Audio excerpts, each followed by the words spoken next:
Guys, welcome. We're trying a new venture. I'm Scab, Choir Boys Cutlery, and I'm here with my partner. What's up, guys? This is Joe Lav. I'm from Steel Forge and Fire, Sword and Knife. Welcome, welcome, welcome, everybody. Glad you guys are in. Hey, this is a new venture that Joe and I are trying, and we hope you like it, because whether you do or not, we're going to do it. So, Joe, kind of lay out what we've talked about, if you would, and then we'll kind of jump in together. What we both have a shared vision. Let me say that up front, but I think Joe will be better to articulate it. So basically, what we're trying to do, guys, with this video, we're trying to, like Scab said, we're trying something out new where we're going to open up a discussion of swords and knives. I mean, obviously, Scab's specialty is knives of all sorts. My specialty is swords. We're trying to kind of open up a discussion back and forth of latest trends in knives, latest trends in swords. I think we're going to really tap on many different subjects as far as legal carry options for different states. You know, I can specifically speak about like New York. Scab can specifically speak about where he lives in Florida. And, you know, we're going to really kind of touch on anything. Best steels for knives, best steels for swords, different experiences we have with different manufacturers and forges. And I think it'll be a nice little discussion factor back and forth that we can kind of just make up some good videos with it. Now, what we're trying to do is make it into a podcast eventually. And if you guys out there have any suggestions as far as podcasts or maybe some servers that you've had experience with that are good or free, that'll be the best thing. But we're definitely open ears here. We're learning. I mean, we're trying to get into the proper podcast venue with that. So we definitely want to hear your comments on that. But that's we're trying this out right now. See how it works out. We would love to hear your comments to see what you guys think of it, how it was kind of all worked out. We may continue with this for a little while and then eventually get into a podcast. So stay with us at all. I mean, it's kind of sky's the limit right now. So we're kind of really just riding the waters and see what works and what doesn't work. So how does that sound, Scab? Does that sound right? Yeah, I think that covers the essence of it. We want to do something that you guys enjoy and that you guys understand. And if you have questions for us, post them in the comments below. It's a work in progress, just like the Discord, just like everything. So bear with us. We have a north and south vibe going. We want to do that. We want to get to your stuff. I would like to open this way. You touched on something just in your day-to-day carry. What do you carry, and are you concerned about getting caught with it? Okay, so what do I carry? Well, that's a perfect segue to get into your video, because you did what's in your pocket today. So what's in my pocket today? So I have I don't know which camera to show it to you. See it? CRKT, the pillar? Yeah. Okay. Thanks to you, obviously, and thanks to Donnie B all day. Donnie B all day! How did I do that, Donnie? So basically, this knife, let me tell you something. This guy can pick out knives, man, because this thing is fantastic. I mean, I honestly, this does not leave my pocket ever since I purchased it through your associates link over there. I mean, this thing is fantastic. So I love this. And the second thing in my pocket is my Cold Steel AD10. We all know that Scab is a big lover of the AD10, and I am too. As far as carrying, now, this particular AD10 is actually, it's under 4 inches, okay? So this can actually be carried, okay? Now, it all depends on basically who finds you with it, but anything under 4 inches in New York State is considered to be able to be carried. Now, obviously, the pillar is no problem. I mean, this is a nice small blade. I'm much more comfortable carrying this. But anything above the 4-inch mark is going to be considered an illegal carry in New York State. So keep that in mind, guys. If you live in New York, look at your state regulations as far as what you can carry. And you got to be selective of where you're carrying it to. Like you're going to put it into your pocket when you go into a concert or something like that, and they're going to search you and have metal detectors and find it, and you could get into a lot of trouble. But, everyday carry, if it's under 4 inches, I don't think you should have a big problem. I'm glad you touched on that. In Florida, it's 4.5 inches. And just kind of to touch on that, I've got my pillar as well. It's something I carry every day, and D-Bad hit a home run with this one. He really did. I touched on the video not long ago about my buddy Josh, and Josh has given me full disclosure to speak for him and on his behalf. He's looking at 2 years. He was carrying a Voyager, 5.5 inches. The law in Florida is 4.5. Like Joe said, look up your state. Now, there are mitigating factors there with Josh, just kind of who he's affiliated and associated with. But still, it was a pocket knife he uses for work. It's 5.5 inches. I love cold steel. Joe hit it. Joe loves cold steel. And one of the things that I have actually in my pocket today is my 4-Max. I carry several, but my 4-Max is just one, and it's a 4-inch blade. I'm okay with it. But I want to say this before we go. This is going to be a common sense deal. Joe speaks with a lot of common sense, as do I. Guys, this right here don't cut it.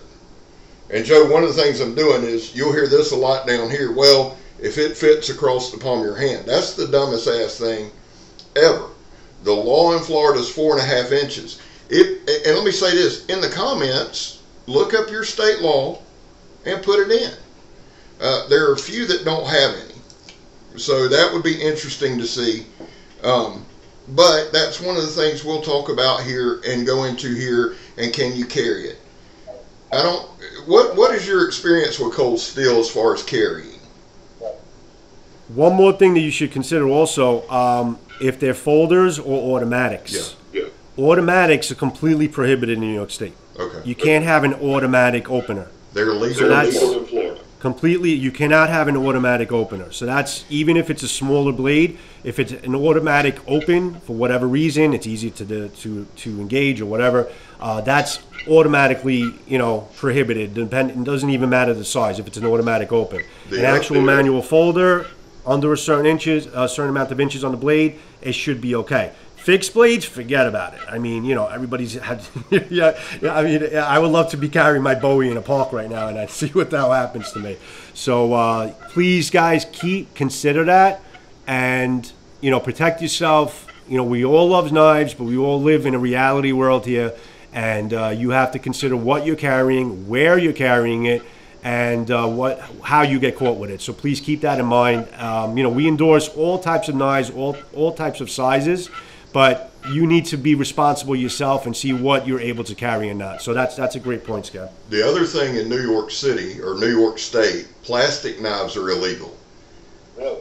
Yeah, and that's something to know, because Cold Steel makes a line of plastic knives. Now, this isn't a Cold Steel show. I'm just saying, they make some plastic knives that you can defend yourself. Not great cutters, they're not meant to be. They're stabbers. They're self-defense. They are illegal in New York. That's one thing to know. They're legal here. And another thing to cover, everybody's seen my ballistic knife. The ballistic knife is illegal to own, illegal to sell, illegal to have. And that all goes back to the movie Commando, believe it or not. So, I get guys asking me, Joe, hey, will you sell it? No. It doesn't leave the house. It's here, and as goofy as I can be with stuff, 2 years is a ton of time, and anybody that tells you it's not has never done any time. I haven't, thank the Lord. But just like Joe said, man, know your laws, be responsible. In Florida, we carry fixed blades. Y'all know I carry the Preacher a lot, and it's a joy to do. But know your law. And have sense about it, because not only will they confiscate it, you can do some time. I was going to ask you too, on the cold steels, I know you carry that 80-10, and I do too. There's the 4-Max, there's the 80-10, there's the Ultimate Hunter. I sent Isaac the Noob several cold steels to play with, because he said he didn't have any. And I know he's carried that Ultimate Hunter a good bit. And so that's kind of a family. I know, like the 80-20. Joe, how does that 80-10 carry in your pocket? How do you like that? Because a lot of people want to bash, oh, it's too big, it's this, it's that. What's your feelings on that? The AD10, there's something about the AD10 as far as how it's carried. I mean, just basically the smooth grind on the G10 handle, it really slides in and out of the pocket. And a lot of people have complained about the clip being too tight. I have absolutely no issues with this clip, because you know what? I'd rather receive it tight than receive it loose, because it's going to wear in time. Absolutely. And what I did was I kind of took like a letter opener with a little piece of paper, and I kind of wedged it up a little bit, and it's perfectly fine. This thing goes in and out of my pocket extremely well. It's, you know, the perfect weight, perfect size, where it's not uncomfortable. Obviously, listen, if you're going to carry this in, like, you know, shorts and jogging pants, it's going to droop down a little bit. That's why I have summer knives. But this, I think, carries extremely well in my pocket. I have absolutely no problem with this at all. Yeah. And that, I'm glad you mentioned that, because I carry the Raja 2, the XL Espada. Everybody knows I carry them, but I don't just do that for show. I enjoy carrying. Okay. And most of the people I found that want a bat or that's too big have never used one. I have this one here. I made sure I set up several around me, but I have a cold steel here, the Bush Ranger, S35VN, Grippy GT, all that. This one, the clip's the same way, but I do what you do. I pry it open. I'm not going to complain and bitch that it's too tight. Like you said, if it's loose, you lose it. But this is a good carry. You don't know it's there. The AD10 I like. Another favorite of mine real quick, and I was going to ask you about this because I don't know how New York would feel about the Tiger Claw. Is that walking the line? Is that... What's the actual length of the blade? I believe it's a 3.5-inch blade. That's a tough one. I don't know. Maybe because the curvature is made, it looks like it can stay. You know what it is? It really honestly depends on who catches you with it. If you have a police officer who basically is looking at it and saying, you know what, that doesn't look good, I'm going to bring you in on it. You know, it all depends on who. You got to really just use common sense as far as where you're carrying these things around. If you're in a place with a lot of, you know, big public place, now that COVID's a little getting, you know, going into the back, you know, pocket a little bit, you know, public places are opening up. There's a lot, you know, venues are opening up to a lot more people, and now we're going to be frequenting these places, and you got to use common sense as far as where you are and what you're carrying. I think something like that might be a little bit of an issue. If I know New York cops, I think they might look at that and say, nah, no way, you're not carrying that shit in here. Well, that's an important point that you brought up that I wanted to touch on. There's, in Florida, can't speak to anything else, but I can tell you in Florida, the other side of the law is this. There's a little written caveat to it, and it says if you're carrying it with malice. And that's what, but again, it's all, you know, it's all what you're doing. Joe hit it on the head. Don't carry one to the airport. Don't carry one to a bar. I bounced for 20 years. Now, in the South, it's different. If a dude come in with a nice pocket knife, we let him keep it, because it's mainly because he was going to use it for a can of dip, or he's working with it or something like that. Now, I can tell you, if you walk in with this, we wouldn't let you come in with it. Right. You know, we'd hold it for. In the South, it's just different. We're not going to take your stuff. You know, somebody would, but then somebody would be waiting on them. But something like this, because in as much as I love this and I use it every day, I'll say this and I'll make it quick. I worked with a gentleman at Home Depot who was a officer in Rhode Island for many, many, many years. And so I just took some knives in one day, and I said, tell me what you, and he's a laid back, he said, you're good, you're good, you're good. The Espada, he said that would be an issue. He said, come on, man, that's a pocket sword. And the Tiger Claw. And he said, my thing with you on the Tiger Claw would be, what would be your intent with it? He said, you know, he was fine with the 4MAX. He was fine with the Bush Ranger. The Avispa, the Pillar, fine with them. Right. But he, you know, and Reese is a good dude, but he's just like, look, man, some of this you got to use, and I think we've said this probably 5 or 6 times now, and you're going to hear this a bunch as we go, is common sense. You know, you do a lot of common sense things, so do I. And I'm a huge advocate of common sense. You'll never get in trouble for doing the right thing or using common sense. Good advice, Scab. That's exactly what you got to do. Common sense is foremost in this. And you know what? in future videos, I also want to touch upon the fact I review katana, I review all different types of swords. Now, what I really would like to push the emphasis on, when I tell you how well the sword is made, or how well sharpened it is, or how well it can cut, keep in mind, guys, swords are used for practice cutting. It's called tamashigiri, okay? You should always take very special care in where you use these swords, around people. I mean, they're deadly item. They're deadly weapons. That's what they are, the way they're made. And you got to take special care in terms of how you use them, where you use them. You can definitely hurt yourself, or kill somebody else with them. So be very, very careful when you're using these swords. Okay, so that's something I'm going to touch upon, on later videos as well, but in relation to what we're talking about with the knives. Well, and I'll say this too, swords, from what you've said, and from Eric Hussein, and watching you guys, the Sultan of Slash, they're expensive. And so if you're out bebopping around, you can mess one, not only hurt yourself, you can mess one up, you can get one confiscated, and you can make yourself a target, because they're not cheap. So again, just if you practice, I'd say practice in your backyard or in your home, and use common sense and be safe.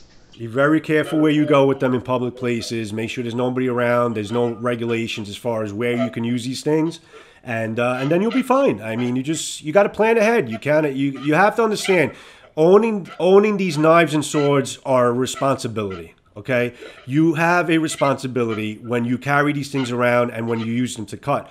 So you have to basically adhere to that responsibility and be very smart as far as where you're using them, how you're using them, and in what places. So that's the best way that I can describe it. Yeah, and to content creators, you also have a responsibility. We have a responsibility. One of the things is, I don't heavily edit my videos, and I say to show you my screw-ups.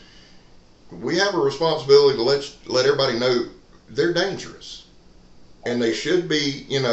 The thing is, a kid, what were you told? Don't run with a knife, don't run with scissors, don't run. So as content creators, let me encourage you to, you don't have to make a big deal out of it. You don't have to talk around your ass for 30 minutes like I do, but we have a responsibility to let people know, hey, we do this a lot, and I guarantee you, Joe has his hands are cut to hell and back, mine are cut to hell and back. All content creators, if you've done it long enough, you're cut up, and show folks that, and let folks know that's a reality. Absolutely. Now, we're not going to preach on this every single video. I think it's a great way for us to open this thing up, to let people know as we start this video up and start talking about our passion for knives and swords and different products on the market. I think this was a perfect way to kind of open up this video and let people know, these are the disclosures. This is what you need to be careful about. We'll mention it from time to time, but we're not going to harp on it. But it's something that you guys should know, without a doubt. Yeah, and the shows will, a lot of what you guys want to talk about, we'll talk about. We want to focus, I want to make sure we focus a lot on swords, not because Joe's half and I'm half, but because I actually want to learn. And I've told Joe this, I'd like to do, I'm thinking about maybe we do one where Joe goes through, I want to know the names to all the katana and some history on it. So whatever you guys want to see, that's what we'll do. I also want to encourage everybody to be subscribed to both channels. That's what this is for. We've talked honestly and openly. We both want to grow our channels. And, don't be surprised if you see some people on here, D-Bad comes to mind. I'd like to get maybe DJ Horn. And let me say this, the interview that Joe has coming up, guys, we need to make a concerted effort to make sure everybody's there and support that video. You guys don't realize how big of a deal this is.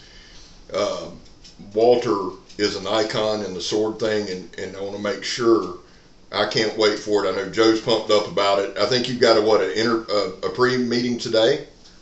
I have, Walter Soros he's definitely an American icon. And the great thing about him is the fact that he's an American bladesmith creating Asian swords or katana, which is something that is a commodity today, because most of the our Asian swords, our katana and Chinese swords and all that are obviously made in China, Korea. And many people have asked me, you know, what about an American bladesmith? Well, here it is, guys. I mean, here's an amazing American bladesmith. Besides the fact that he's an American, has not much to do with the fact that he's amazing at what he does. But yes, you're right. I have a conference call with him coming up after 5 o'clock today, and I'm going to be discussing with him as far as setting up a date actually for the interview and marking our calendars for it, and maybe just start, and then we're going to start organizing the content. And I actually want to thank all you guys who left questions for Walter on that video, the pre-video that I made up. I really appreciate you guys contributing to it. It's excellent. It's going to make a really great segment on the interview, so I can have your voice in the video itself and be able to ask Walter questions direct. And there was actually some interesting contributions there as far as questions are concerned. So I thank you guys for really stepping up and leaving those questions for him, because that's definitely going to make it part of the video. And that's part of the content that I'm going to start organizing up. So on Discord or something like that, if you're not a member, please join up. Like Scab said, I'm going to be actually putting in progress as far as when the interview is going to be coming, give you a status as far as the dates that we're looking at, so this way you guys can mark your calendars and know exactly when the video is going to come up. And please subscribe to both of us and hit the bell icon. It's very important, guys. When you subscribe to somebody and you have that bell, you have to hit all, so you get notified whenever a video shows up. A lot of people don't know that. They just subscribe to people and they don't hit the bell icon to set to all, and they don't really know when the videos are going in live on YouTube. So keep that in mind. And I'll try to communicate out to you as far as what, the status of when the interview is going to happen. But I think I should have a better idea about this about that date later today. Yeah, and again, I'm excited about that. And listen, speaking on the Discord, the Discord, the server, I guess, is mine, but it's yours. It's Joe's. And I cannot say that enough. Use it, use it, use it. That's what we want to do. That's what Joe and I are trying to do, is build community. That's what the Discord's for. Use it. I understand that some people don't want to be tied to social media, and dude, I get it. But you can jump on there just about any time of day, and there's going to be discussions. We're going to post some of the videos that we do there, so please use it. And let me touch on this real quick, because I know we're kind of cruising along here. You had a couple packages come in. Let's talk about what you got coming up, and then I'll talk about and then we'll start to wrap it if you want. Absolutely. Right before this video, I started organizing this video, UPS rang my bell and I got some packages in, so I'll show that to you. Give me a second. All right, so for all you katana people, you know exactly what this is. Okay, so this is a new katana from a custom forge that I just got from Sino Swords. And I'm going to be a review coming up on that pretty soon. And then I also got a box of tatami mats. Okay, so I'm going to be doing a review on that as well. And actually, these tatami mats came from Amazon. So I'm actually really excited to put in a review of that and see how they pan out. And, so those are two upcoming videos coming up with this katana from JQ Swords, Sino Swords, and also the tatami mat. So I'm excited about that. Awesome. Awesome. We've talked at length, and we'll start to bring it. Guys, basically what I got coming is my stuff. We're going to do more testing, and I want to use this format too to kind of explain. When I test a knife, I'm testing the knife for actual use. That's it. I'm not going to do anything spectacular with it. I'm not going to hit it with a hammer. Not going to do anything of that. But what I got coming up, I've got a couple pocket knives I want to review. I know I got one coming in the mail. Thank you, Joe. I appreciate that, man. 1 year anniversary. Congratulations, Scab. 1 year anniversary. You guys did a fantastic job, and we're all unified, really proud of you for what you've achieved, and your voice, and just your tremendous personality that you kind of put out on each and every video. And I just want to tell you, it is an honor for me to actually be speaking to you on this venue. I was really excited when we decided to do this together. Well, likewise, man, and I'm excited. I think we got big things coming. Let me hit this before we kind of June 23rd, Wednesday night, we're going to do 8 o'clock. We're going live. I want to do that. I want to say this, though, and I've kind of mentioned this to Joe. I've mentioned this to a few people. If over the next couple days you see me doing a live, feel free to jump in. Just like this is a test video here, and this is kind of a see what you guys think here. We're going to go live and just kind of test it out for 4 or 5 minutes. But if you see me, feel free to jump in, say hello, because I want to make sure when Wednesday night comes, we're ready to go. And I am looking forward to that. Megatron's looking forward to that. And that's about it, man. I love y'all. I'm ready to go. I'm ready to take off with this. I'm excited to be doing this with Joe. I think it's a great thing. And like everything else, I'm really hoping you guys support us. I know you will. Absolutely. Absolutely. Yeah, I'm really amped about the live coming up and a lot of things coming up on our channel. We're always trying out some new things. So just hang out, be patient. We're trying this out. I'm hoping it works out. I should be airing this if I cut it up and everything works out. So if it's airing it, then I guess it worked. So I'm looking forward to that. And yeah, so Scab, let's close it up, man. Hey, my guy Mikey, whom I love, says it best. Never give up, never surrender, and everything will be all right. I'm Scab. You're not. I'm Joe Love. You're not. And we gone, son. Later, guys. Thanks for watching. Enjoyed it, Joe. Thank you.